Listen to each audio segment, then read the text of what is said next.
छत्तीसगढ़ के पूर्व मुख्यमंत्री भूपेश बघेल के घर पर सीबीआई ने छापेमारी की।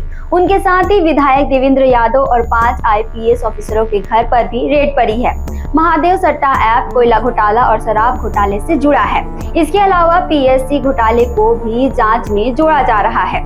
26 मार्च की सुबह हुई इस बड़ी कार्रवाई में सीबीआई की 10 से ज्यादा टीमें रायपुर से निकली और बघेल के रायपुर व भिलाई स्थित घर, विधायक देवेंद्र यादव के सेक्टर 5 स्थित बंगले, आईपीएस अभिषेक पल्लव के सेक्टर 9 स्थित बंगले, संजय ध्रुव, आरिफ शेख, आनंद छाबरा, प्रशांत अग्रवाल और 2 सिपाहियों नकुल और सहदेव के घर पर भी दबिश दी। विधायक देवेंद्र यादव की मां ने सीबीआई को घर में घुसने से रोकने की कोशिश की, लेकिन समझाइश के बाद टीम अंदर गई। आईपीएस अभिषेक माहेश्वरी के घर पर कोई नहीं था, इसलिए टीम ने उसे सील कर दिया।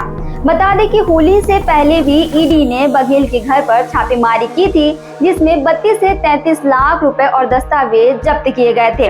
अब सीबीआई की एंट्री से मामला और गर्मा गया है। डेली अपडेट्स के लिए आप देखते रहें वयम छत्तीसगढ़।